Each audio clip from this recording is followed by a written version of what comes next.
Hi guys, welcome back to a new episode of Wake&Tech. Today in this video, I'm going to show you how you can change your password on Yidio's account.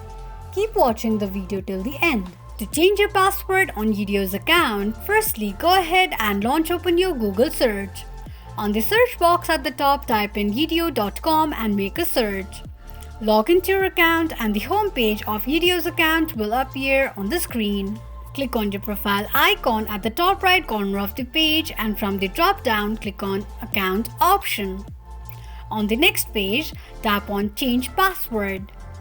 Enter your old password, create a new password for your Yidio's account and confirm your new password by re-entering it and then tap on Save Changes.